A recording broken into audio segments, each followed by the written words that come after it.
All right, welcome in everybody. It is Biscuits and SEC Live, January the 28th. We are fresh into the offseason, but do not fear. We have a jam-packed show for you. We'll be going back over some of our 2025 season predictions for half the SEC, as well as handing out grades to one another for said predictions, and then team grades for how they actually do. So that is exciting and should be funny to see us eat some crow here, as well as gloat in some instances. We're not perfect, but we're also not fully imperfect. So we got some right, some wrong, but should be fun to rehash that. We're also going to talk, of course, about the Dabo Swinney, Pete Golding. Reminds me a little of the Jimbo Saban saga from years ago, although waiting for Pete to clap back, which I suspect he won't. Given what I've seen from Pete so far, he doesn't seem to really care at all about any outside noise, which is great for him. But I would love to see a rumble in the jungle of sorts between Pete Golding and Dabo. So if Pete wants to fire back, that would be great for us. Would love to talk about it. But of course, we will talk about that whole feud and tampering and the portal and just kind of the state of college football, as well as basketball, college athletics as a whole, with all the kind of madness going on around the portal and transferring and eligibility and guys coming from the G League and Europe and whatnot to play college basketball. So again, a lot to get to. We're jam-packed. Thanks for joining us. Bossman, how you doing? I'm good, man. It is good to be here. Good to talk some football, even though, man, the dreaded offseason is here, but still plenty to talk about. Give our offseason grades or give our 2025 season grades at the start of the offseason. So I'm excited about that. We did this last year, and it was a good time. We got a little twist on it here. As Hammer said, we're going to talk a little bit about – I'm going to give Hammer his grades, and he's going to give me a grade for what our preseason predictions were like. Going through them, I think, we got some way off and some we were spot on. So it's going to be fun to go through them. We'll go through 8 teams this week, and then we'll do part 2 next week, and we'll go through another 8. I think if we did it would be a marathon show if we did all 16. And there's a little bit of news we got to get to as well. So going to be a fun show, and looking forward to it. Absolutely. Well, let's get right into it. Of course, we're brought to you by the Steer Agency as usual. So appreciate those guys for the continued support of the show. Forgot to mention this, so I will real quick before we get into it. Sign up for the newsletter, biscuitsandsec.com. Coming to you every Wednesday morning now during the off season. So back to our once a week cadence, but of course it is free. Just keeps you up to date with all the goings on in the SEC and around the college athletics space as a whole. So we get a lot of really good feedback on that, and would appreciate if you guys would sign up and at least give it a try. Can always unsubscribe if you don't like it. Let's get into it now, though. So let's start with I guess we're just going to get right into grades. So as you mentioned, we've got half of the SEC teams to go over tonight.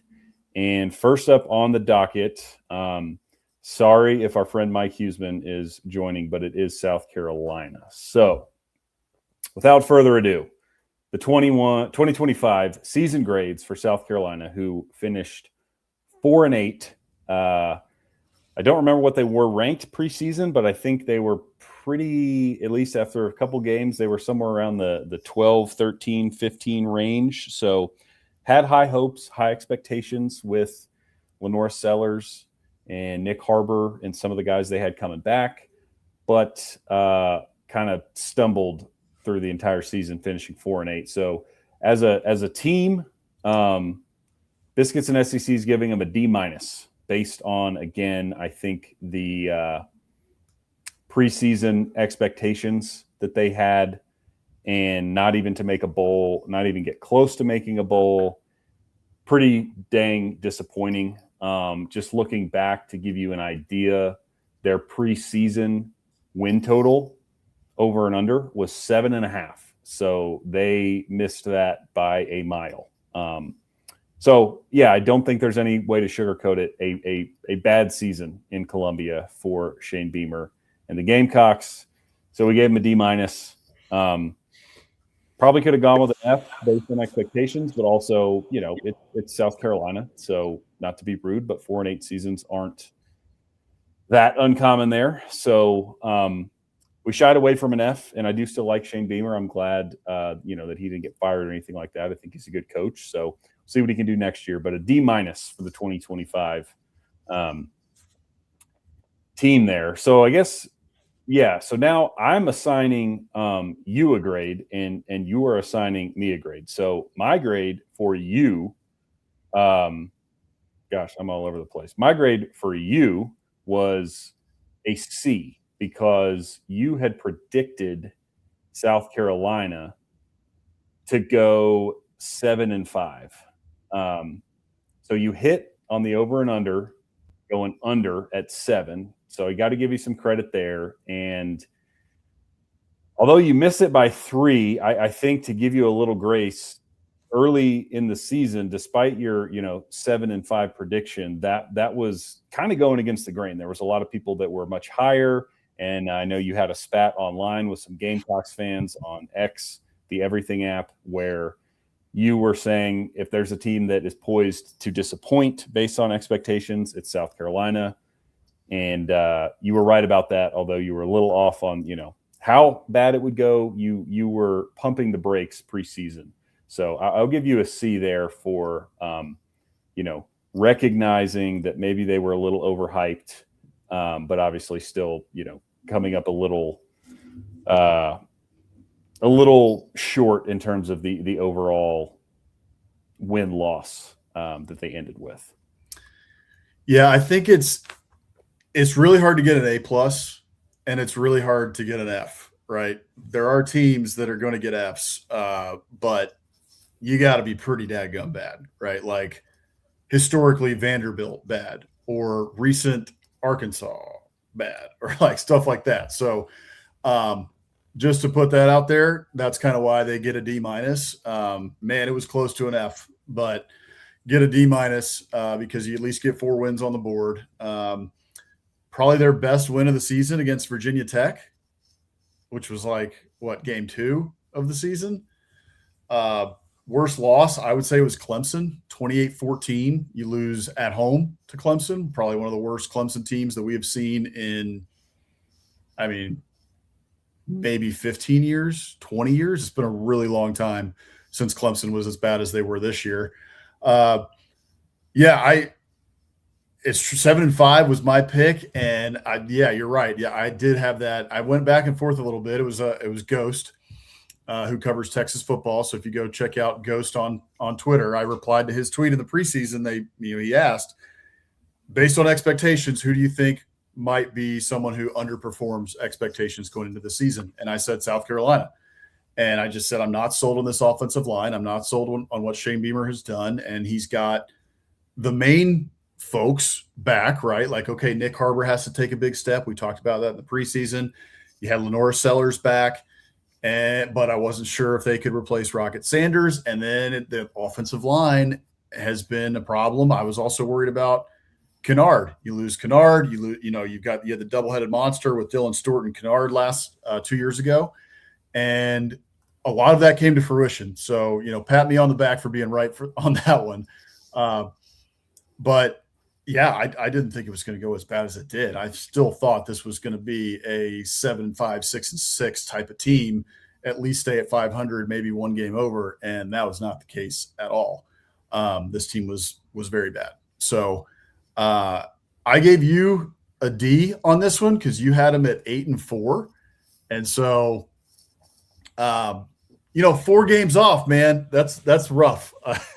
You were not much higher on the Gamecocks than I was. But at least by a game, you were drinking enough of the Kool-Aid to still think that, hey, this team, it's Lenora Sellers, right? He was a preseason Heisman candidate. Totally get where you were coming from. You were still, you're pumping the brakes based on preseason expectations, towards what the national media was thinking, number 12 preseason, et cetera. Well, they wouldn't have finished ranked at 8-4, but still. So maybe I was a little harsh on you, but I think a D probably is fair. Well, to add some more context here, not that I'm happy with a D, but at the outset, as you mentioned, I missed it by 4 games. That's a third of the season. So very, very far off. So hard to argue with the D.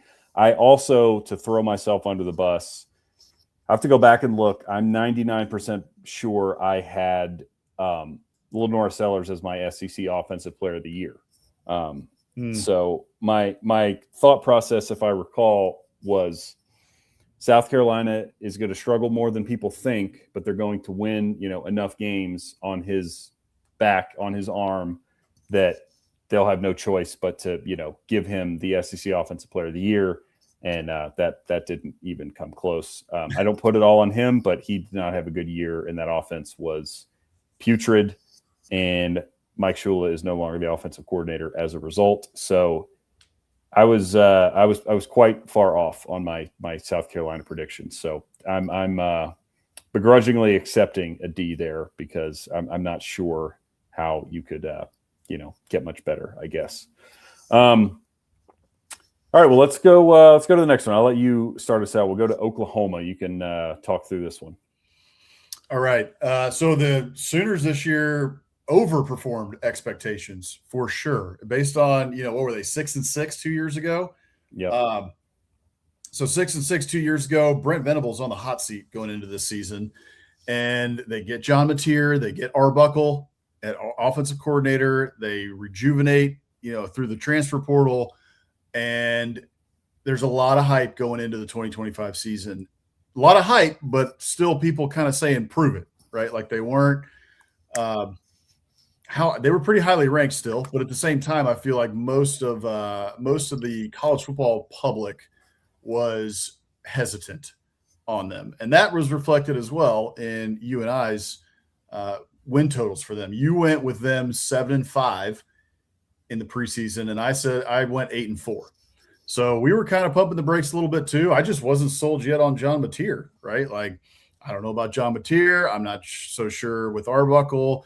We've got Brent Venables here. His back's up against the wall. I like Brent Venables. I think he's a great coach. We said that going into this year, but still a lot of unknowns, going into 2025.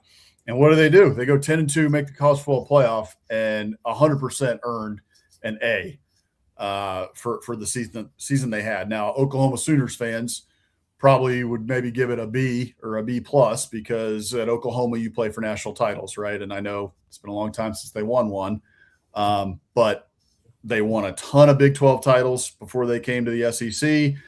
This program plays for titles. So overall, though, from where they were 2 years ago, 6-6 to now going 10-2 in the playoff, Brent Venables in 1 year rejuvenates them, gets a win over Alabama on the road, in the regular season. Isn't able to get it done in the playoffs in the first round, but you got Mateer coming back next year, et cetera, et cetera. We'll get into all that later in the offseason as we get closer towards the 2026 regular season. But for 2025, definitely an A for the Oklahoma Sooners. And I gave you a C for yours, since you had them at 7-5, 3 games off on what they ended up being at 10-2. So yeah, I think that's a pretty fair grade there. The Oklahoma Sooners definitely overperformed expectations in 2025, at least for me. Yeah, I would agree. And again, I'll accept that grade. I think, I was 3 games off, so I was definitely undershooting what they turned out to be. To give us both some credit here, Oklahoma's over-under to begin the year was 6.5. So we both hit the over there. We're in the green. We'll have to put together a graphic maybe for next week or even the following week of our over-under predictions, because we actually did quite well on those. We would be in the green, winning money from Vegas. But so we were both, a little higher than Vegas. I think, going back to it, it's funny to think back to August, because my hesitation with Oklahoma, similar to you, I wasn't totally sold on Mateer, but I did feel that they would be much improved. I didn't expect another 6-6 year. But looking at that schedule preseason, everyone kept saying this is a gauntlet. They're not going to be able to get through it. Yeah. And I definitely bought into that. That's why I said, hey, they're going to be improved. But, man, the schedule is crazy. but it ended up not being as hard as some thought, right? You think of Auburn turned out to not be good at all. Tennessee turned out to be pretty average, right? They got the big win against Alabama, which was big for them. So yeah, I mean, I'll take a C on there because I was off by 3 games, but definitely, Oklahoma impressed me. I gave you a B minus, so a little better than me. But again, I feel like we were kind of, drinking out of the same water there, just that we were both slightly higher maybe than Vegas, but certainly neither one of us saw them going to the college football playoff and hosting that game. So I gave you a B minus. Maybe that's a little harsh, but I think I don't know, that could be harsh, but 2 games off, I feel like it's hard to give a real solid grade. Although again, to give you some credit there, that was well above their preseason win total. So again, maybe I was being a harsh grader. Yeah, I might petition the dean on that one, but it's close. It's not like, it depends on if it allows me to graduate or not, or if my GPA is good enough or not. Because that one's borderline. Well, where I come from, C's get degrees, so I'll take a C and move on, and I think you should be happy with your B minus. But moving on, let's get to the Auburn Tigers. So Auburn finishes at 5-7, of course, fires Hugh Freeze. They have not had a winning record, I believe, or been to a bowl game since the Gus Malzahn era, if my memory serves. So been a rough stretch on the Plains. We'll see if Alex Golesh can turn that around moving forward. But for 2025, we gave them a D. And I think, man, it's funny, again, thinking back to preseason stuff, because Auburn, well, their preseason win total was 7.5. So there was some decently high expectations on the Plains. Certainly mixed thoughts on Jackson Arnold, but there were a lot of people that thought he could have a very good season. He did not. And Hugh Freeze, I think, pretty clearly showed what people like you and I, and people that, were calling this stuff out for the last couple of years, feared, and that is it's passed him by, right? I'm not an X's and O's guy. I'm not going to break down film and tell you where his offense is lacking or outdated, but it's one of those things, it when you see it. And for whatever reason, they had a ton of talent. They had Cam Coleman, Singleton. You saw it the game after Freeze got fired. They score 40 points or whatever on Vanderbilt, still lose the game, but they had some firepower there, and it's just a really, really bad season. And I think a lot of that, all of it really falls, on Hugh's shoulders as the main offensive play caller. Well, or at least 1/3 of the offensive play callers. Just a disorganized season, kind of from the get-go, and things kind of fell apart. They got lost, on the Plains, and so I think a D is fair there. I mean, anytime you don't make a bowl game in Auburn, you're looking probably best case scenario at a D, because it's pretty inexcusable to not make a bowl. So Auburn Tigers get a D. I gave you on this one, I handed out an A because I believe you were pretty dead on. You had them going 6-6. So here's where I gave you, some props.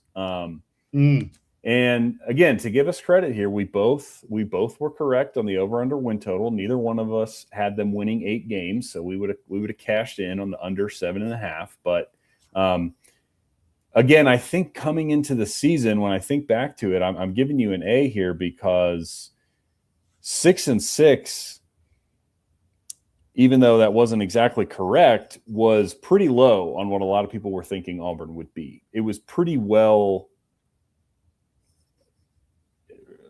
hence their win total. Like, people thought, since they had been going 5-7, like, hey, this is a 2 to 3 win improvement of a football team.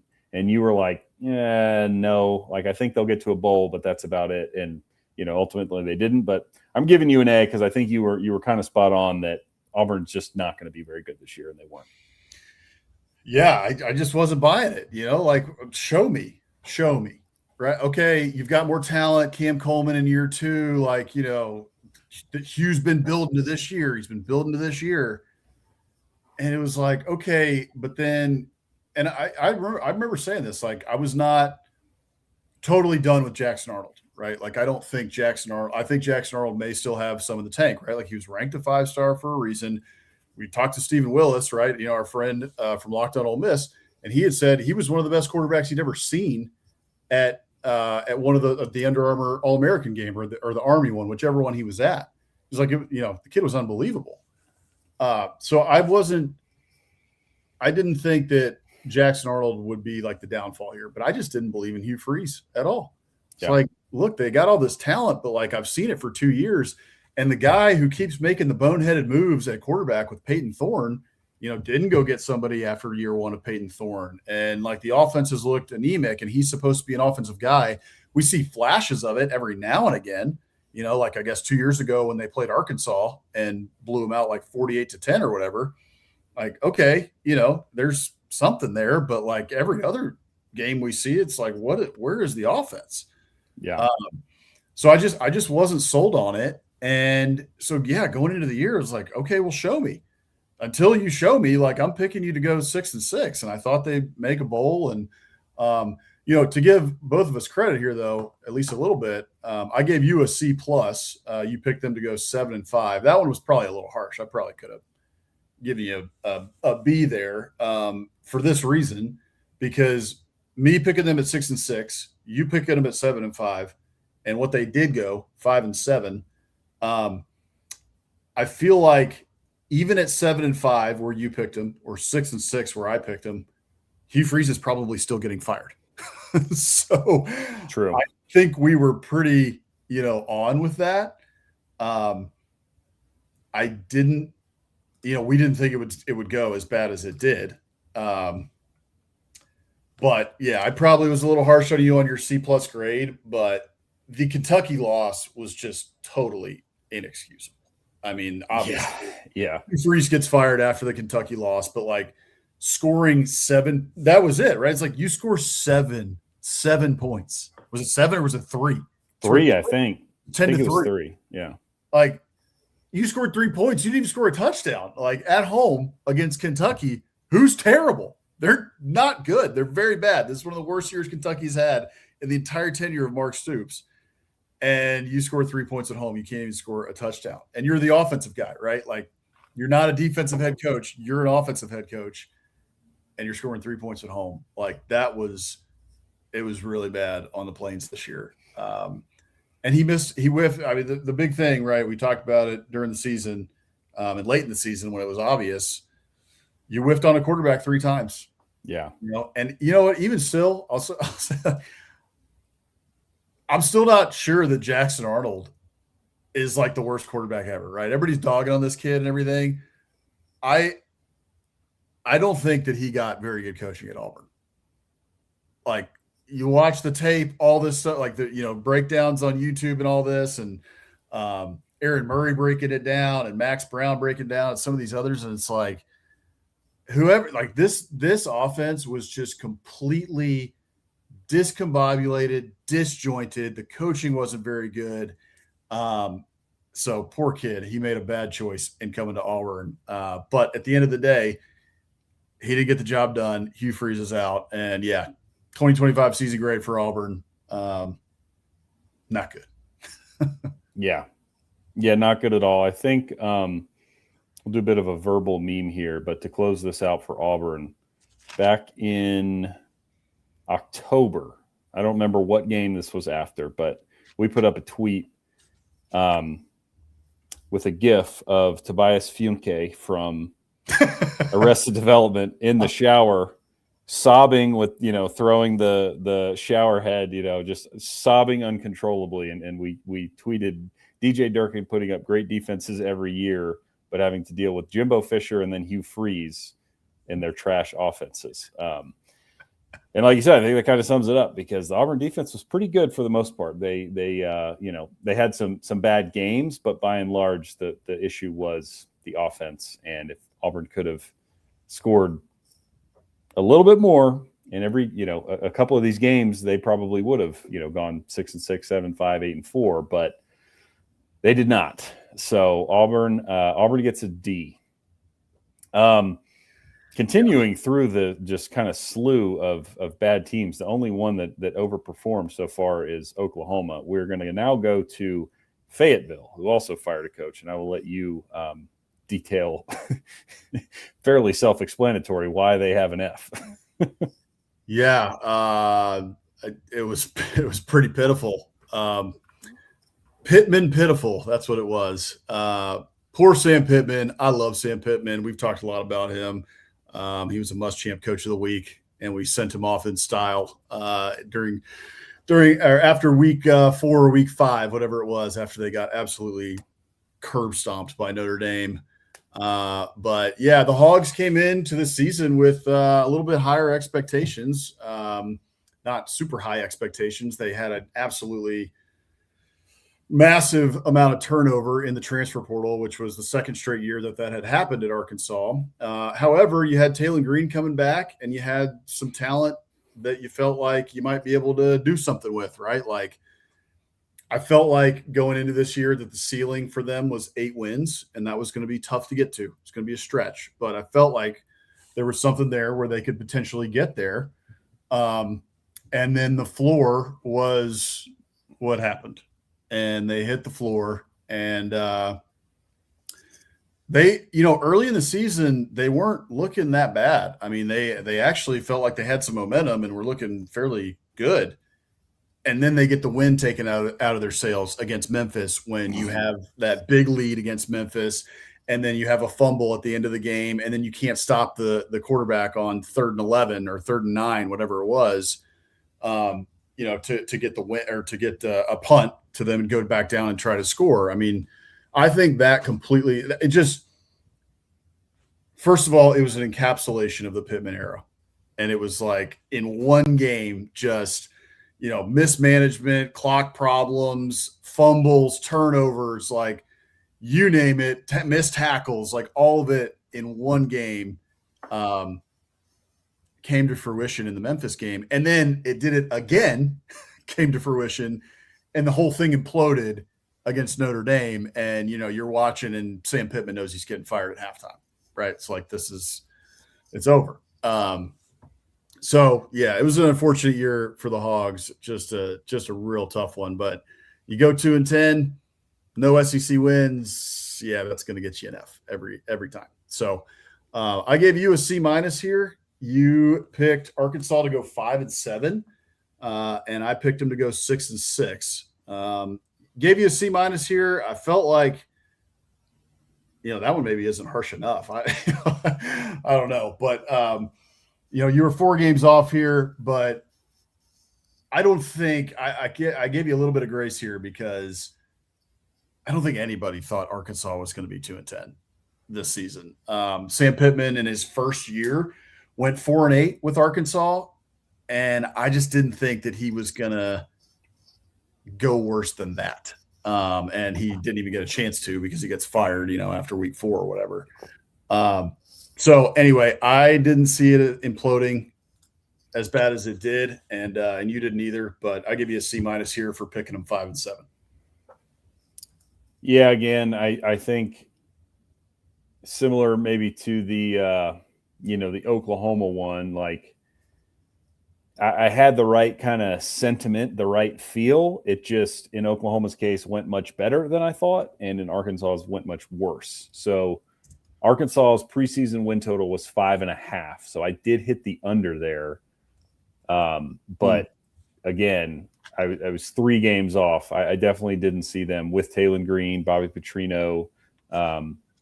I didn't see the bottom falling out. And you'll probably see that theme again as we this week, next week, and maybe the week after kind of wrap up 2025. A lot of certainly mine, I think you're kind of in the same boat. I thought the SEC was going to be a lot more kind of packed in the middle, and you were going to get a lot more parity. Mm-hmm. And I think we saw that, certain teams maybe jumped up that we didn't expect, but I didn't see the SEC teams getting 5 teams in the playoff. I didn't see them having all these 10, 11 win teams. And then the teams like Arkansas kind of on the bottom of the barrel. I thought there was going to be a lot more 4-8, 5-7 teams and 8-4, 9-3 teams. And instead we got more 11-1, 10-2 and more 2-10, 4-8. So Arkansas was one of those, unfortunately. And I gave you a D here because you had them going 6-6. We're a little bit higher on them, just I don't know. Again, it's hard to root against Sam Pittman, and I was 5-7, you were 6-6, where we're basically right there, and that didn't come. But obviously, you were slightly more believing, so I had to give you a D there for being 4 games off on the prediction. But again, I don't think go back to all preseason stuff. I don't know that anybody thought it was going to get that ugly. And as you said, the Memphis game really set it off that way. Nobody saw them losing to Memphis, although it was kind of a trap game. You just don't see that coming. Well, and not in the way they did either, right? Like you blow a huge lead. You have multiple opportunities to get the job done and finish the job, and you don't get the job done. Yeah. And then the wheels fell off. And if you recall the game before that, they lost to Ole Miss in basically the same way. They didn't blow the lead against Ole Miss, but they had the ball at the end of the game in field goal range, and they fumble and lose the game. Yeah. So two weeks in a row, week 2 and week 3, Arkansas thinks they're going to win the game, fumble the ball, and lose because, of course, they do.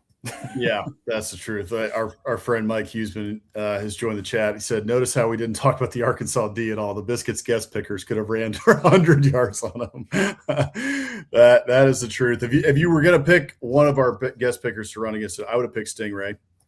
He's my running back, and he 100% would have run for 100 yards on Arkansas. Oh, and Cornbread is the fullback. I mean, Cornbread, I hope you're watching, but Cornbread would have been absolutely pancaking some of those linebackers and defensive backs from Arkansas. Do not get in Cornbread's way when he is, lead blocking through the A gap. That's a bad idea. So, defense. It was a disastrous season. So, let's move on. Mississippi State. So, not a great season, of course, going 5-7. They get an invite to a bowl game thanks to various teams like Notre Dame and Iowa State and some other, opt out of the postseason teams. But 5-8, 5-7 regular season was a big improvement from Mississippi State because they were 2-10 the year before and didn't win an SEC game. So I gave them a B. We gave them a B. Maybe a little. I don't want this to be insulting to Mississippi State fans because let's say we're in year 4 of Jeff Lebby's tenure. If he goes 5-7, he's not getting a B, obviously. I know, 5-7 is not the expectation there and is not a good year. But I feel like we talked about this a lot, but I just want to, continue to emphasize it. Like the situation he took over after Mike Leach passes away, they go to Zach Arnett, and then Levy gets the job, after Arnett last one season. It was a complete mess. So for him to go from 2-10 to 5-7 with some really high points in getting an SEC win against Arkansas, beating at the time a top 15 Arizona State team. Of course, the Sun Devils kind of faded, but at the time, getting that big win at home, the cowbells going crazy, the field storming, and improving the overall win total, from 2 to 5, I think was a very good coaching job from Levy and his staff and a good season. Again, we know how things work in the SEC. That's not acceptable long term. That won't be acceptable next year. But where they were going into last year with an over-under win total of 3.5, I mean, nobody was expecting much out of them. For them to get up to 5 wins, I think deserves a B. So we were happy to see that out of Starkville this past fall, and hope that Levy can improve there. I handed out a B for you here, because you had them going 3-9, so you had them hitting the under. You were not buying into the Levy hype train, and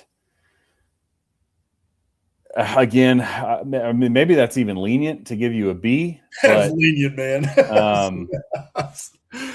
Yeah, but it's hard to say that, because it's like, well, they still went 5-7. So again, all that stuff I said about how much they improved and all this and that, it's like, well, they still went 5-7. Like, it's not like they had a great season. It's not like they did amazing things on the football field. I mean, they had some close losses, Tennessee in overtime, Texas in overtime. So they were competitive, but I struggle to really penalize you there when they went 5-7. So I don't know, some inconsistent grading perhaps by me, some lenient, some harsh. Yeah, well, same thing's going on here. That's why I thought it'd be fun, was to grade each other's performance for the preseason. It is not easy to do that. I think our friend Rivers Huey, would be happy. Our Hale State friend. With the grade that we gave them, I think it's fair, because I think you just summed up kind of how Mississippi State fans are feeling. It's like, we went 5-7. That's an improvement. Like, we feel a lot better than we did 2 years ago. However, the losses were so deflating, and we had them. Like, we had 3 teams like right there. And so I think if you lose by, 2 touchdowns to Tennessee and 10 points to Florida, and who was the other one they lost to? Texas, right? If you don't blow a 31-17 lead against Texas, or whatever it was, 38-17, it was just the way they lost those games put a pretty bitter taste in your mouth, even though there was a big improvement.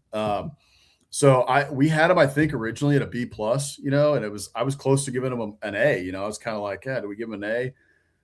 But then I thought about it. I was like, you can't give anybody an A for 5-7 regular season. I didn't go B+ either, because I was like, it just seems too high. And also then, just what I said, right? It's the way they lost those games left a really bitter taste in those Mississippi State fans' mouth, especially to lose at home to Texas in the way they did. And then, but you got to take the good too, right? Like, there was some good. That game against Arizona State, number 12 in the country, college football playoff team 2 years ago. You got to be happy about that, right? That's a big step for Mississippi State. And they looked really, really good in that game. The other thing I'll say about it too is you got to remember what happened going into the season, right? In the transfer portal. This was another big turnover year in the transfer portal, big time, right? Jeff Lebby, when he came in, it was just wipe it clean, basically, right? A whole new roster, essentially. Well, that pretty much happened again coming into this year, and they lost some big pieces. President Van Buren, who played, 3/4 of the season in 2024, he goes to LSU to be the backup.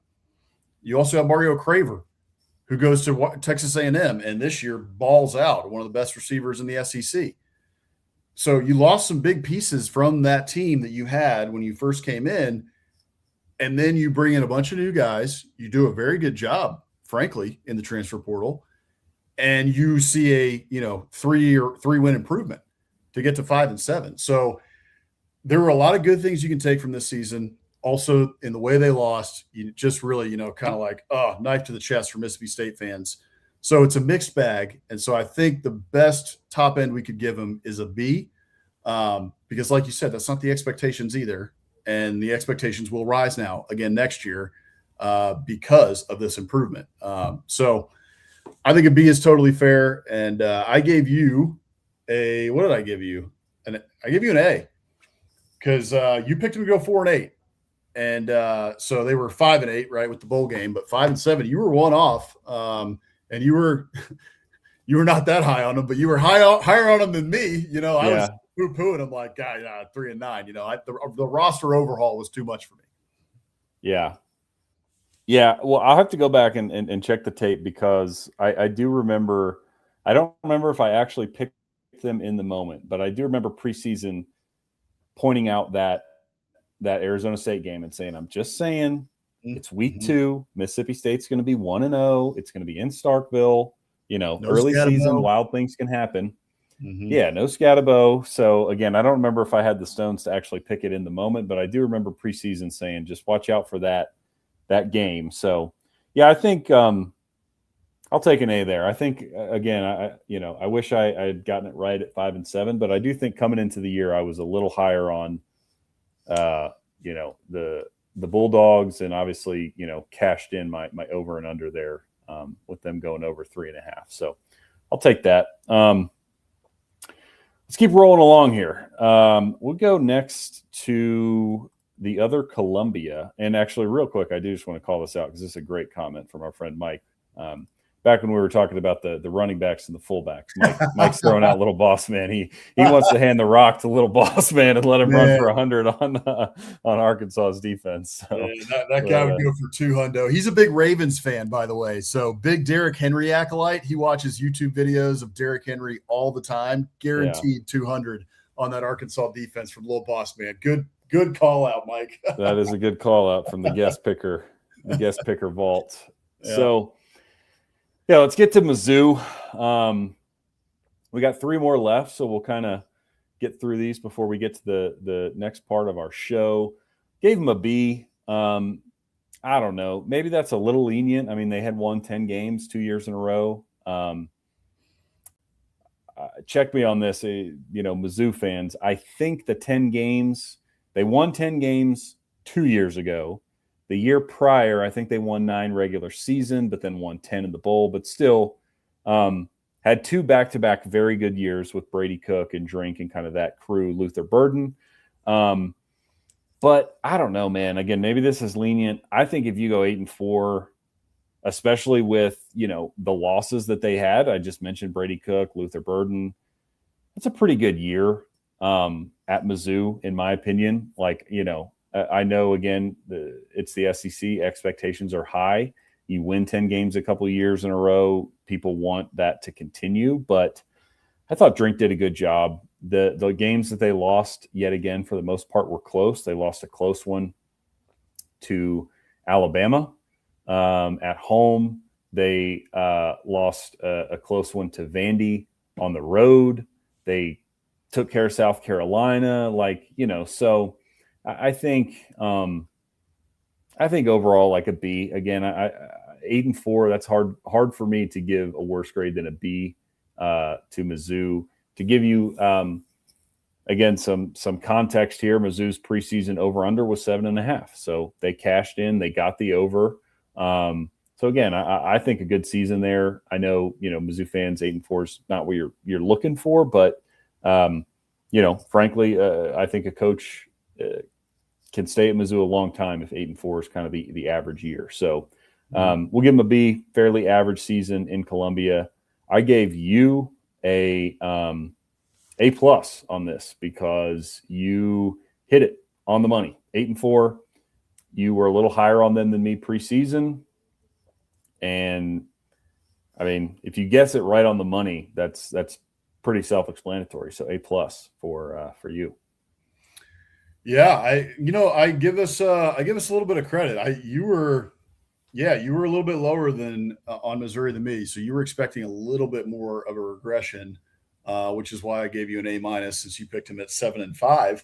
But at the end of the day, you hit on their losses, right? With the bowl game.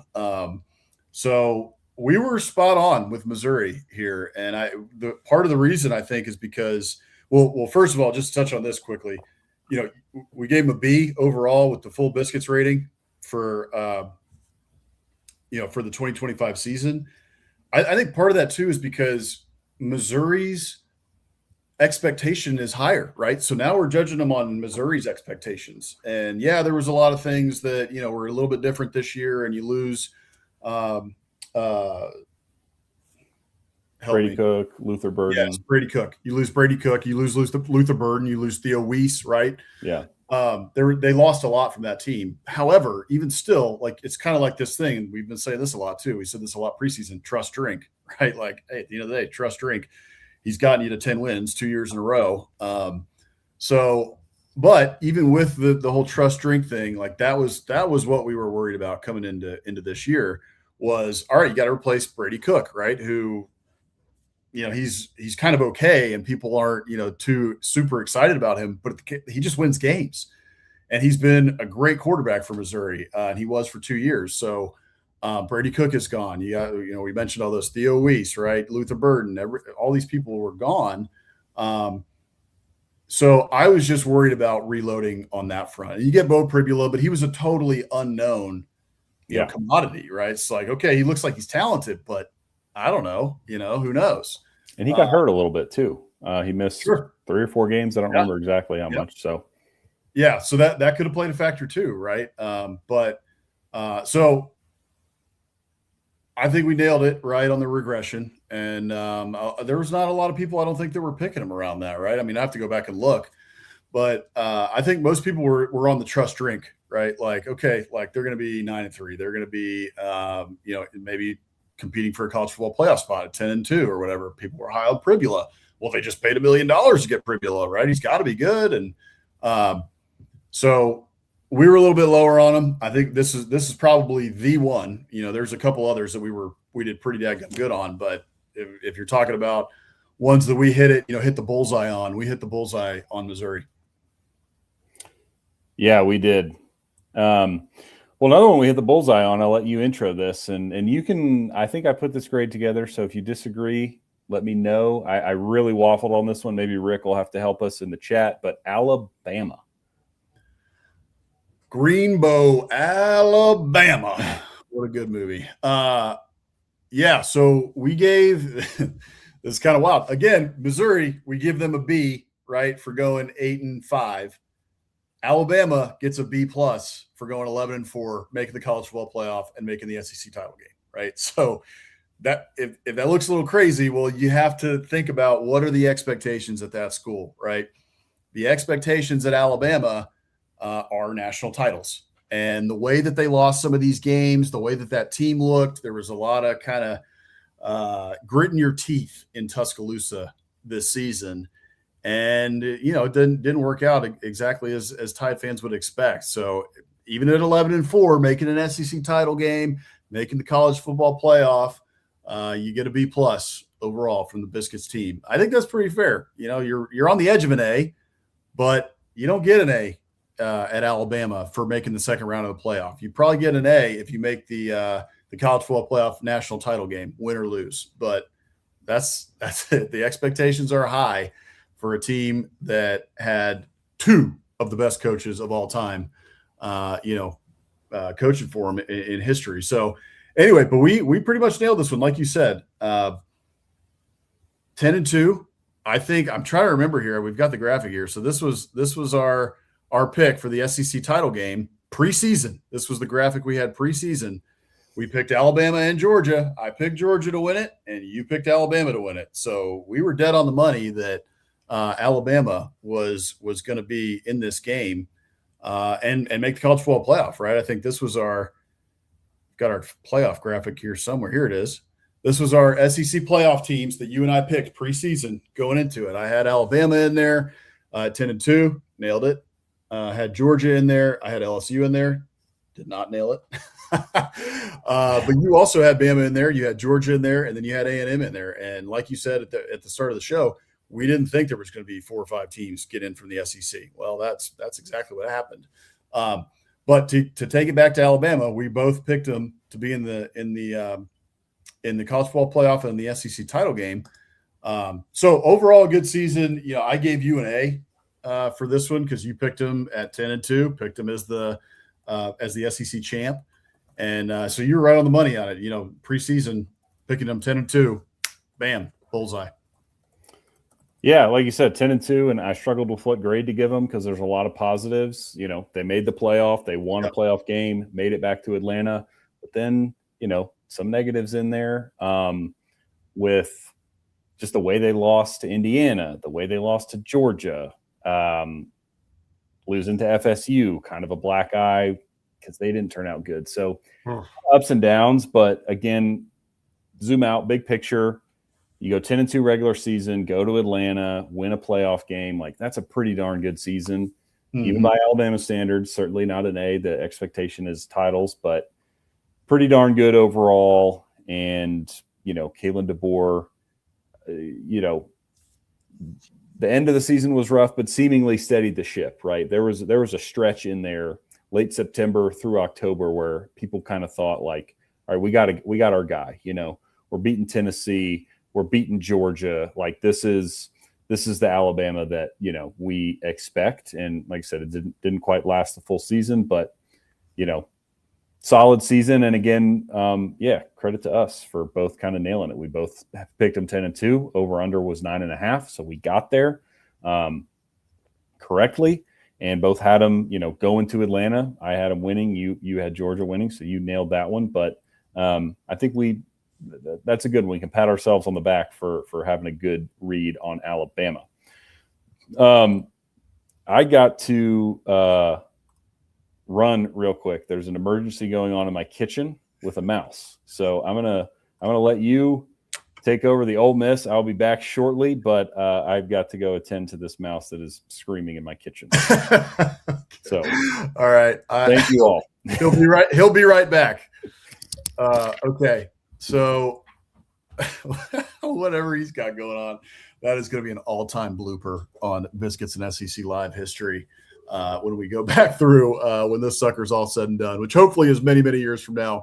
But yeah, keep this one in mind. We're going to cut this clip for the screaming mouse in Hammer's kitchen. Maybe it's Chuck E. Cheese. I don't know. All right. Ole Miss, 13-2. Heck of a year for the Rebels here. I know a lot of you are watching us on Stephen Willis's feed. So thank you guys for joining us. But yeah, Ole Miss, we wanted to get to them tonight. We also wanted to talk about your rivals tonight as well. So we talked about Mississippi State a little bit earlier in the show. Now we get to Ole Miss and the Rebels. Man, what a year. 13-2, college football playoff, Trinidad Chambliss, Kawan Lacey, the whole thing. I mean, there's player after player after player you can name. Suntory Perkins, just go down the list. It was an incredible year. Best year in Ole Miss history, I would say. I think most of you would agree with that. 9-3 is what Hammer picked him to go preseason. I also picked him to go 9-3 preseason. I just thought, I think I kind of drank the Kool-Aid on, teams that lose a bunch, right? Like Ole Miss. Oh, that's Hammer. Add to the bloopers there. His empty chair.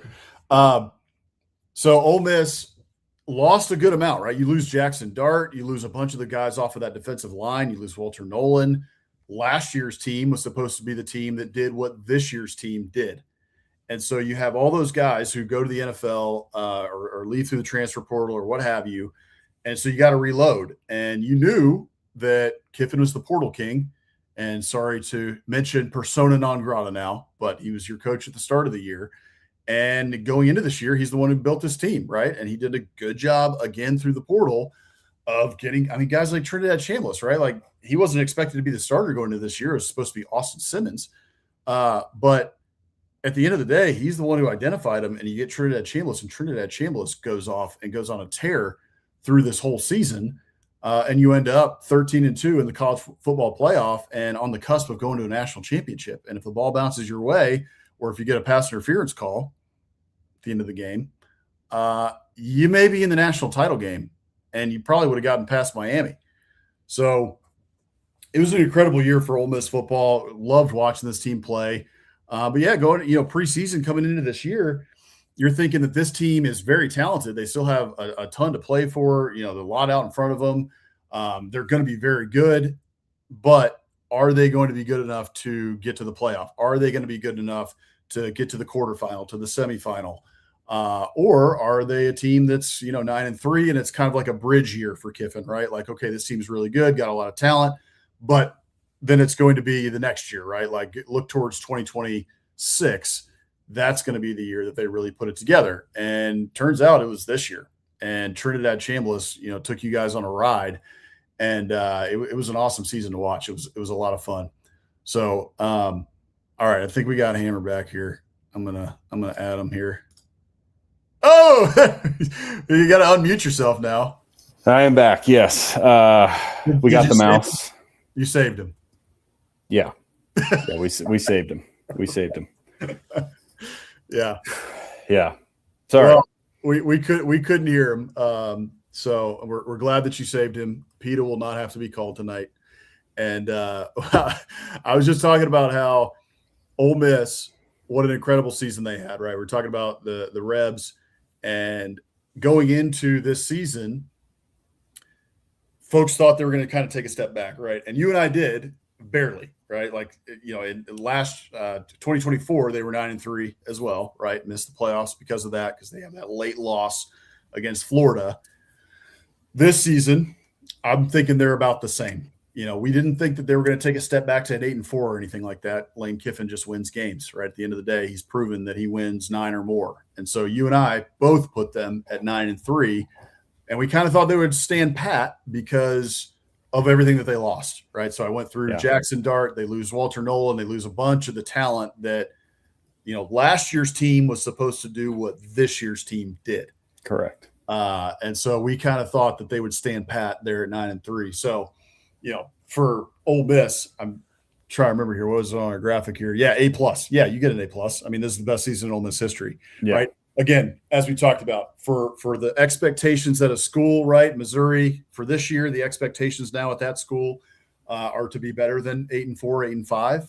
And so they got to be this year. Well, at Ole Miss, best season in school history, even if you don't win a national title, that gets you an A+ every day.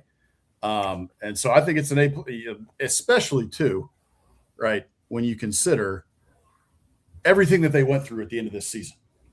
Yes. With the whole last month of the season being the Lane Kiffin, will he, won't he, what's he doing drama that he drugged this team through, to then have Pete Golding step in very quickly, right the ship and get it back in line and take the helm and put it, back on course to get them to where they were, to within, a couple centimeters, an inch, and maybe a pass interference call and a couple bounces of the ball their way from getting to the national title game.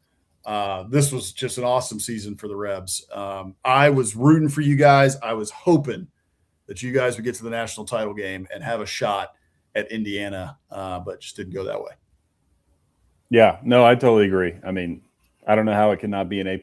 Now, again, expectations change, and we'll see what happens with Golding. Maybe a repeat is not an A+, but for now, nobody saw Ole Miss preseason going to the semifinals or going 11-1. I mean, again, you got to give them credit. Their over/under win total was 8.5 in preseason. They win 11 games, and just like A&M, you don't end up going to Atlanta due to tiebreakers, but that was just because it was kind of a wonky year in the SEC. I mean, you go 11-1 overall and 7-1 in conference and don't make Atlanta, really through no fault of your own. And the game that they lost at Georgia was really stinking close, and they avenged that loss in the playoffs. So they did everything right this year. And like you said, it just kind of came down in that Miami game to a couple bounces here and there, and Carson Beck making a play late, but they were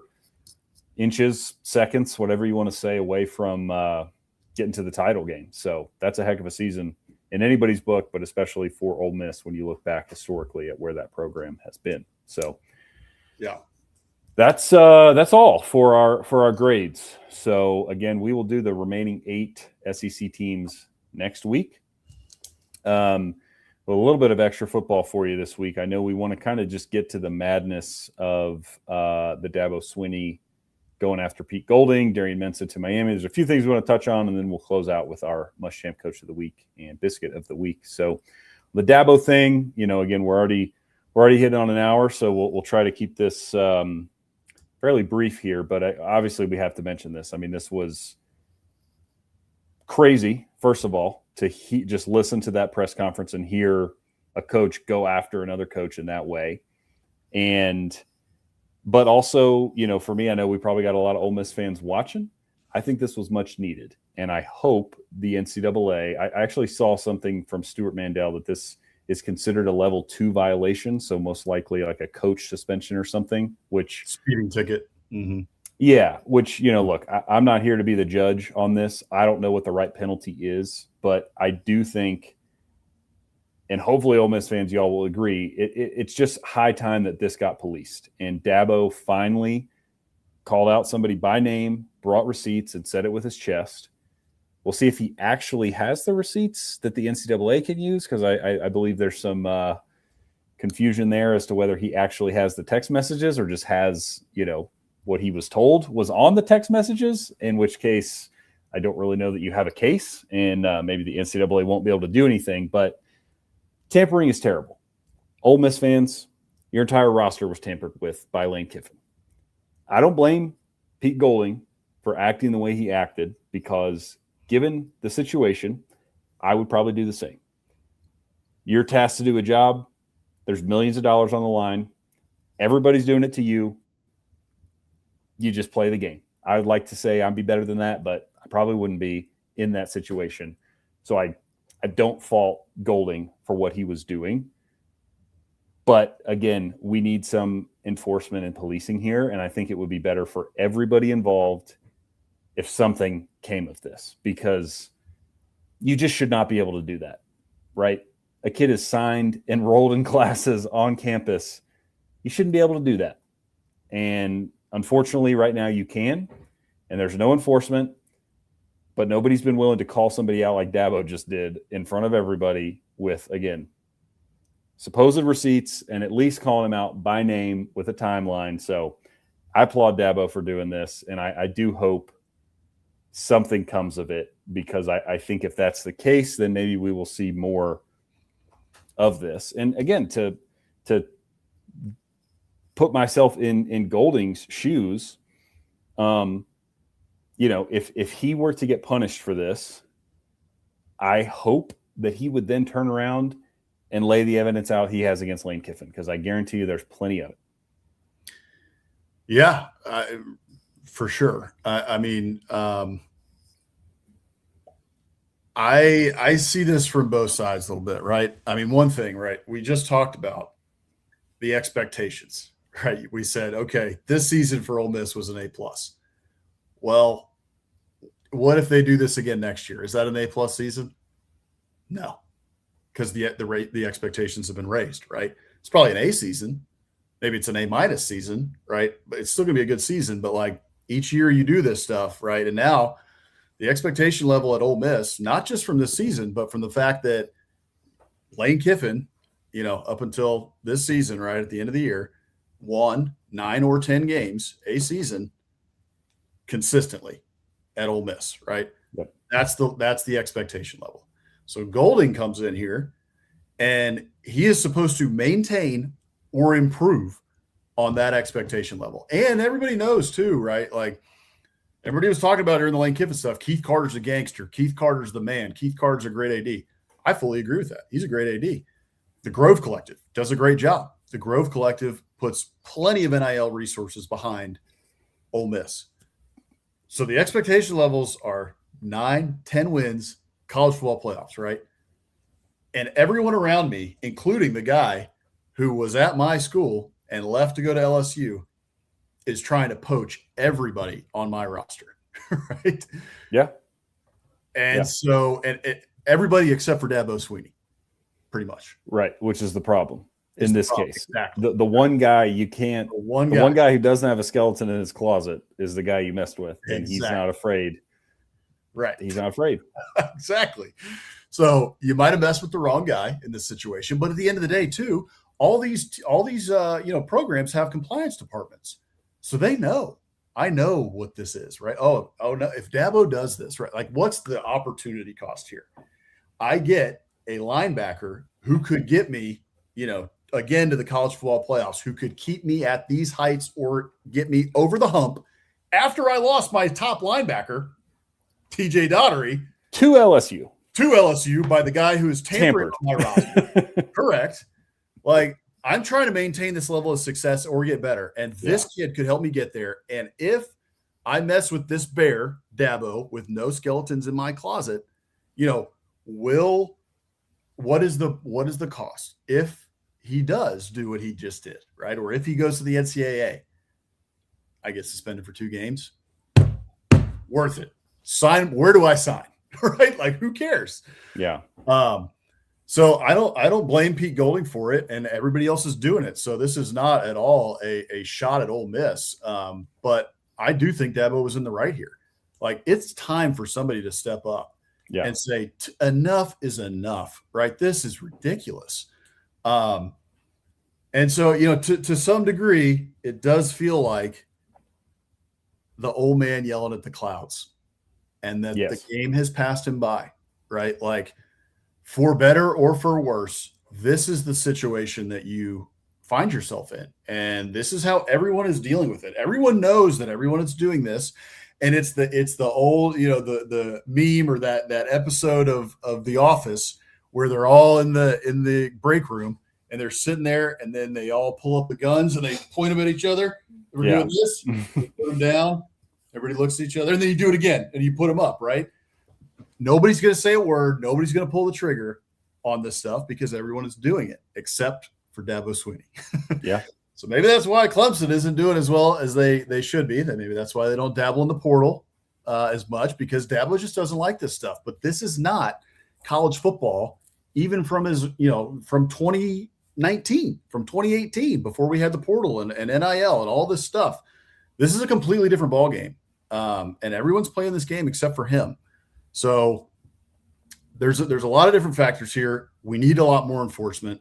The tampering has got to stop. It's also something about this really is hurting the product, right? And I think we can get into Darian Mensah here as well, okay, at Miami, because you just had the situation with Ole Miss and Clemson, right? And what's the linebacker's name again? The kid from Cal. Luke Ferrelli. Luke Furtado. Yeah. So Luke Potato ends up going to Ole Miss, and he's already enrolled in classes at Clemson, right? This is crazy. Like, it's not good for the sport, for fans of this sport who follow it closely, right? I'm looking at this stuff that happened in Miami. It's very similar, right? Duke signed him to a 2-year deal. Widely reported that this was a 2-year deal for $4 million. So he gets $2 million per year. He has a great year, a pretty good year at Duke, gets them to the ACC title game, right? Even though they were 7-5, or whatever. Yeah, somehow the ACC puts them at whatever. Whole nother story. But anyway, it's so obvious that he's getting tampered with, right? But Duke, even though there's a contract in place, really has no recourse. Yeah. I mean, they take him to court and they settle, right? But who knows what the settlement was, but they can't really do anything about it. They can't enforce this contract because it's not really a contract, because these people aren't employees. And so he can just go and do whatever he wants. And then he goes, we have to say it's a visit to Miami. And then they commit like 4 hours later, him and the wide receiver. Yeah. Like, come on, guys. I mean, we all know this was tampering, right? And it's not healthy for the sport. I think most fans are getting very turned off by it. You'll never lose me. I'm a college football fan for life, right? And we've talked about this. You're not going to lose me. I love college football for so many reasons. But I don't like this. I'm pretty done with this. Isn't the sport that I grew up loving. This isn't the sport that I, am a diehard fan for. And I think there's a lot of people that are like that who feel the same way. Like, look, we understand that my team's tampering. All of us understand that our teams are tampering, but I don't like that. I'm pretty sick of this whole thing where it's overt, Mm-hmm. So I do think that we need some enforcement. I think that, one thing you mentioned this pre-show, I think you need to talk about this, because there is no, we've talked about how this is the Wild West for a long time, right? Well, the Wild West is still happening. And I think there's even some more crazy things that are probably going to come down the pipeline here, because there are rules, but there are no rules, right? And everybody's challenging them. And we've got the Bediako situation with Alabama, right? And the kid who's going to Baylor, who played in Europe or played in the G League. They've signed multiple contracts with professional leagues, and they're joining teams mid-season. It's crazy. But I want you to lay this out, because I haven't heard anybody talk about it this way. And I think it's a really interesting point. And I think this is kind of where we're headed. And there's a couple good examples, like a Lenora Sellers or a Cam Coleman, right, or others. But lay out the point you made to me before the show. Yeah, well, it's sort of just going off what we just said, where this scenario with Ole Miss and Clemson in this instance, or you name, Miami, Duke, anywhere where tampering is obvious. Yeah. And the NCAA doesn't do anything, even though it's on the rule books. Again, that just emphasizes the fact that there are no rules and there are no repercussions. Next step, you get guys who have signed professional contracts coming back to play college basketball in the middle of a season, not even preseason, middle of a season. So my thought was, what happens when somebody challenges the transfer portal windows that we have set up and just leaves mid-season and then enrolls at another school? Or doesn't even enroll. I mean, again, because why do they have to go to class? Carson Beck wasn't going to class, at least in the last couple games. I know he was in class in the fall in graduate school, but at that time. So, yeah, my example was, a Lenora Sellers or Cam Coleman this year. Their season not going great. Mid-October, what is stopping them from not just leaving? Because guys do that all the time now, which is another thing I hate, but they leave mid-season and say, I'm done, I'm hitting the portal. Even though I can't hit the portal yet because the window, I'm off, I'm done with the team. And I might practice, but I'm not going to play because I got to preserve my red shirt, or I'm just out. And, you'll see my name officially pop up in December when it opens, or January now, I guess. Either way, what's to stop a guy? Like, would the NCAA be able to prevent a guy from doing that midseason, but then saying, and I'm going to go play somewhere else because I'm Lenora Sellers and, Missouri is 6-2 and their quarterback just got hurt. I'm going to go play there because I think we can go 10-2 with me and go to the playoff. Would they win in court? Would the NCAA be able to stop it? I don't know. It doesn't feel like it at this point. And so that is something that worries me, one, but B, I think is just something that could pop up because every single time the NCAA, A, doesn't do anything, or B, loses in court, it just emphasizes the fact that there are no rules. And if there are no rules, what would stop a kid from doing that? And I'm not sure there's an answer at this point. I don't know if there is either, right? I hadn't played out that hypothetical yet in my head because I think, our minds are still kind of in this framework of there are laws, right? Like there are things that we have to play within these certain bumpers, and we're still kind of updating the software of like, no, like there are no guardrails, zero. We have these, the NCAA committee's doing this and the committee's talking about this. And like, maybe we're going to, we're going to change the portal window and we're going to change the calendar. We're going to do these things. Well, yeah, who's to say that stuff isn't going to get challenged? Like, why would it not? Like, I 100% could see that happening in the middle of the season. That would be, devastating for a team, right? Or what have you. Like, again, this Mensa thing shows these contracts aren't enforceable, right? Yeah.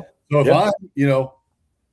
I'm not going to name any players. I don't want to piss off anybody, but like big time quarterback, XYZ quarterback at a school who is not having a good season, or it goes bad early, right? You're 2-4 or you're 2-3. You expected to be 5-0. You expected to be 4-1. To say, no, I'm not going to do this, and I need to be playing with guys who are going to get me good tape because I want to go to the NFL for that next big contract. So like, yeah, actually my contract that I signed in the offseason actually is just not worth the paper it's written on. And so I'll see you guys later. And I'm going to transfer to in-conference rival. I'm going to transfer to Duke because they had their quarterback get hurt in the third game and they need a quarterback and they want to make the ACC title game again. Right. Like, yeah, I'm worried about that. No rules. I know. And I can see it playing out where, again, there's outrage, some guy tries it, there's outrage, there's pushback, and there's a lawsuit, and then they lose the lawsuit because it's like, this guy's not an employee, and you're preventing him from making money at his new school, right? Yeah. School X that he's trying to go to in mid-October is offering him $1 million to play the next 6 games to finish the season, and you're preventing him from making that $1 million. How can you do that? He's not an employee. Yeah. So I don't know. Maybe there is some academic stuff that we're, unaware of. But again, who cares? They would just challenge that too. They would say, we're not, that would just get lumped into the court case. And they would say, I don't care about academics. I'm not a student athlete. I'm a pro athlete. And this school's trying to pay me this much money, and I want to go make that money. And legally, I don't know what ground you have to stand on to prevent that. No, I think that's right. So hopefully we don't get there, because I'm with you. I'm a diehard. You won't lose me. You might lose me if that starts happening. If you start losing, I mean, this is already pushing me. Yeah. But come Saturdays in the fall, I'm there. But right. This stuff is annoying. You know, what Dabo laid out and what Pete Golding could lay out about what Lane Kiffin's doing, it's garbage. It's total garbage. And it doesn't belong in college football. There needs to be rules where if you sign, you're signed. At least for like whatever it is, agree on it. I don't care what the actual structure is, but agree on it and enforce it so that you don't get situations like this. Because that's the other thing that gets lost in all this, whether it's Darian Mensah or Carson Beck or Luke Ferrelli or TJ Daugherty. Like, I don't blame the kids in this situation, man. Like I texted, you and me and a bunch of other guys in a group text the other day. I was like, dude, if I'm 19 years old, Luke Ferrelli, and I get a text at my 8 a.m. class for $1 million contract, dang right I'm out. Like, you're absolutely right. I'm taking that. And then it gets up to 2 years, $2 million. Like, yeah, man, I'm out. Dude, so I don't put it on the kid. It's just, you shouldn't be allowed to do that. Coaches should not be allowed to act in that way. And we got to get some guardrails and rules enforced here. Otherwise, it's just going to keep snowballing. And I think you're headed for a bad place. So that's my soapbox for the night. Yeah, it is going to accelerate. I mean, this offseason showed that it got even worse. Like last offseason was crazy enough. This offseason, and it's just going to continue to accelerate, right? I mean, put aside the Golding thing, right? Like Mensah here with Miami, that it's inexcusable. It's wrong. It's wrong, period. What happened to Duke? They have a contract in place. I mean, this whole thing is like, early on, I want to say like in the 80s, right? There was a lot of stuff going on. There's all sorts of NCAA sanctions and the death penalty for SMU and all this stuff, right? To some degree, that was like, it's always been an honor among thieves thing among coaches, right? Yeah. But that was like low level pirating. We're now at like Blackbeard level pirating, right? Like this is like serious honor among thieves stuff that is like, it's totally wrong. But each year in these off seasons, it's accelerating. It's getting worse, right? And we saw this with the Mensah thing. We saw this with persona non grata, for Ole Miss fans, LSU, with the way that Lane Kiffin, he's got Sam Levitt on campus, and in the meantime, he's tampering with DeMond Williams at Washington, who's also under contract, who then is like, oh, never mind, deuces. Like they're going to offer me $3 million at LSU. I don't have a contract now. Yeah. I don't have a contract. I signed it, but it doesn't matter. Like I don't. So yeah, I don't want this to continue to accelerate, and that's kind of where we're at. Is this is going to continue to snowball, like you said? Yeah. No, agreed. Well, I think this is a good transition because unsurprisingly, this is related to our Muschamp Coach of the Week. So we'll close it out here with our final two segments: our Muschamp Coach of the Week, our Biscuit of the Week. You put together the Muschamp Coach of the Week, and we have a very special announcement as well. So for anybody who's new here, we got 200 of y'all watching. Appreciate you joining. January 28th. It's awesome that y'all are wanting to talk ball with us at this time of year. So we appreciate it. We've been doing a Muschamp Coach of the Week since the beginning of the show. So I guess we've done 70 at this point, as this is our 70th show.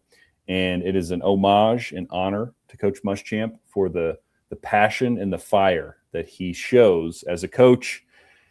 When we began the show 70 weeks ago, Muschamp was not really around. He was an analyst at Georgia, not on the sidelines, not in the public eye.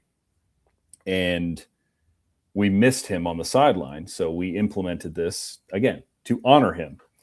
And he's back now as a defensive coordinator at Texas. So we felt it would not be right with him back on the sideline and him being back in the public eye and probably screaming at people every Saturday to, have an award named after him when he's still out there doing what he loves and, just around, right? Nobody's missing him. He'll be on the sideline every Saturday. So we wanted to rename the award, and I will hand it over to you to let the people know what the new award will be called and who the first winner of that award is. Absolutely. So we've been talking about this for a couple weeks because of Coach Muschamp taking the Texas defensive coordinator job. And as many of you know, who watch us often, Aggie grads here, right? So promise there's no bias here, but it did hurt us. It, hit us in the heart when head coach in waiting, Will Muschamp, took the job at Texas to be the defensive coordinator. But no bias. It isn't about bias here. He's active again and going to be on the sidelines, going to be much more visible. And this really, we like to honor the coaches, right, who are not active on the sidelines. And so the award we felt like should be named after somebody who is no longer an active coach. And unfortunately, this man is no longer an active coach because he was just the best. I mean, there are so many quotes from this guy that I still to this day talk about, especially about the fat little girlfriends and about your wedding, the Alyssa Lang Halloween candy. I mean, they're the pirate, swing your sword, right? Like the mascots going through the Pac-12 mascots. So if you don't know who it is by what I just mentioned in all those quotes, Coach Muschamp has entered the transfer portal, and we are transferring this award now to the main man, posthumously, Coach Mike Leach. This is now going to be called the Leach. The Leach. Round of applause, absolutely, for Coach Leach. I love this picture. Found the audio again. The hit him with the gong. Yeah, hit him with the gong. But Coach Leach would love that, by the way. He would. But yes, wanted to do a new award name for this. Muschamp signs off. It is now transfer portal alert. It is now going to be called the Mike Leach Coach of the Week, or the Leach Coach of the Week for short. And that picture of Coach Leach with the mustache that Gardner Minshew slapped on him when he was at Wazoo, just no notes, 10 out of 10. Absolutely love it. R.I.P. Pac-12. R.I.P. Yes. And R.I.P. Coleman.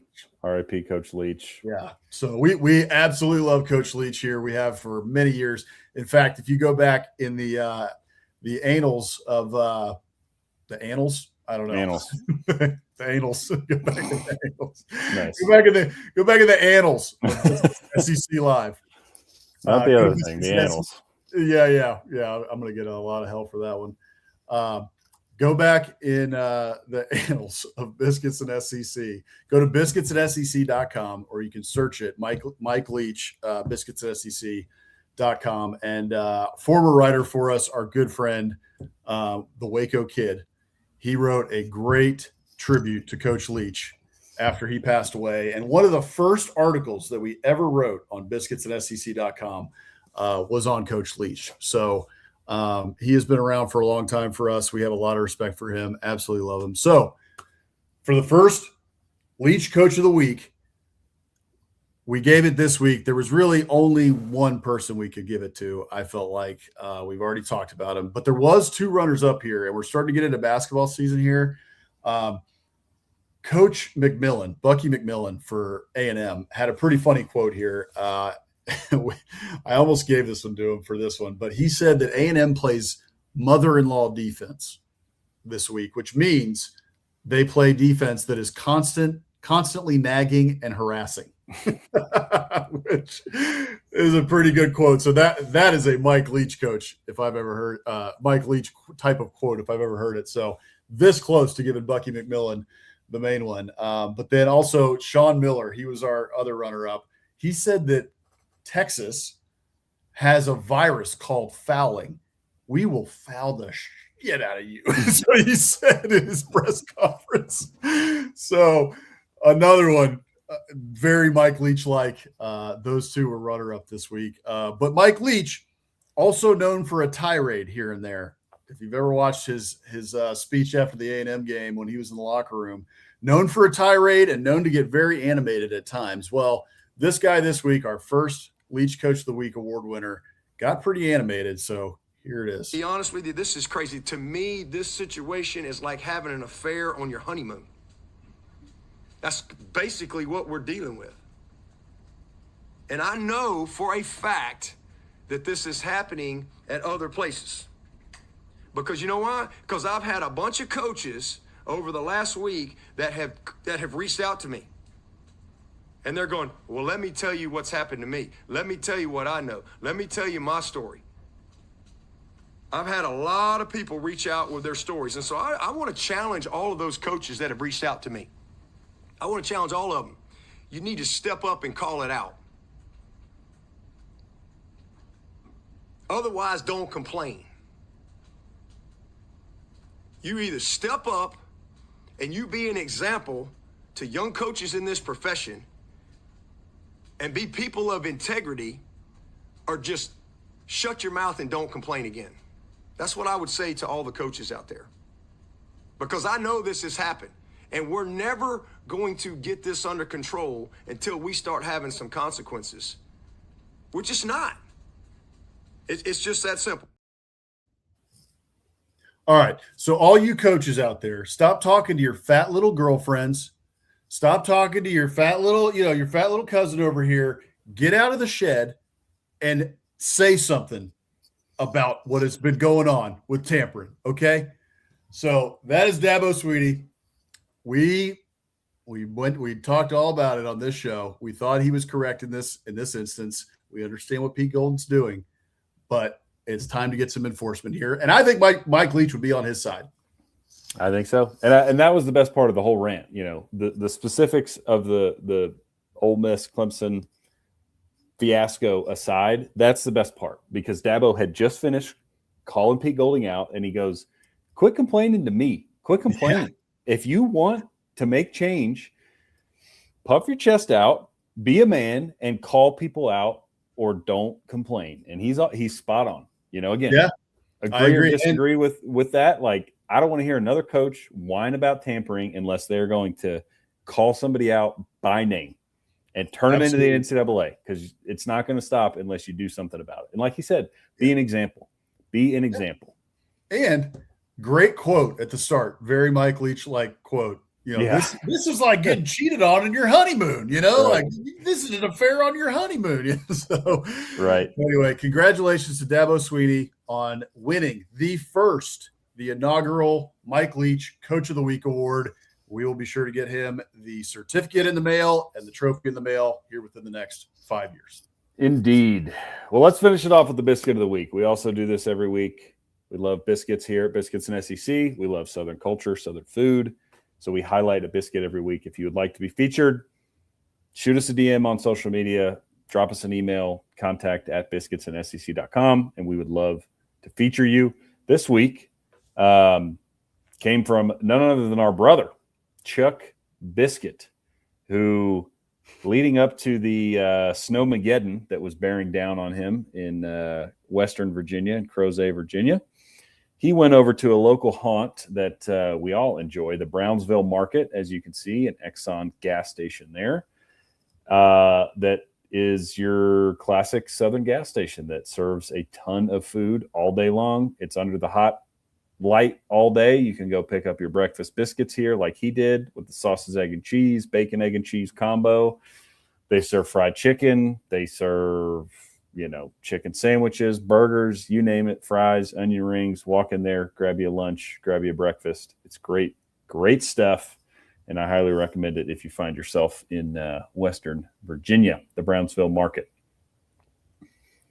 Yeah, that is, he's got a sausage one there, and I think it looks like bacon, egg, and cheese too. So yep. Sausage, egg, and cheese, bacon, egg, and cheese. Yeah, I have had many a breakfast biscuit from the Brownsville Market. Used to work at a moving company when I was a sophomore in college. I was at home for a summer in Charlottesville and came back and worked at them. And that moving company was 5 minutes down the road from Brownsville Market. So I would stop there very often. Very good biscuits there. Highly recommended. I know it's off the beaten path. It's in a rural part of Virginia, outside of Charlottesville. But ever get the chance, if you ever find yourself on the back roads of Virginia, Brownsville Market is absolutely a place to stop. Fantastic biscuits there, and that's definitely a Virginia thing. I mean, we've featured the market. It's called the Market. There's multiple of those around Charlottesville. The Bel Air Market is one of them, and that's kind of a Virginia thing. Obviously, Southern thing for sure. Gas station biscuits, definitely a Virginia thing to have these like colonial looking kind of gas stations. and have these biscuits that you can get in them. So yeah, it's well worth the stop. Indeed. Shout out to Chuck Biscuit. Well, thanks everybody for joining us. We've gone way over tonight, so we appreciate all y'all. Got over 200 of you tuned in. As a reminder, After Dark Network, we will be on SEC After Dark tomorrow, Thursday, 9 Eastern. Offseason After Dark, our friend Mike Huseman, Tuesday mornings. And Bama After Dark with our friend Jake Thomas, typically coming out on Tuesdays. Regular guys on a hiatus, but we're part of the After Dark Network and would love it if you would check out the other shows. That will do it. I've got to get going, and we've gone 90 minutes. So appreciate y'all tuning in. For Boss Man, I am Hammer, signing off. Appreciate y'all.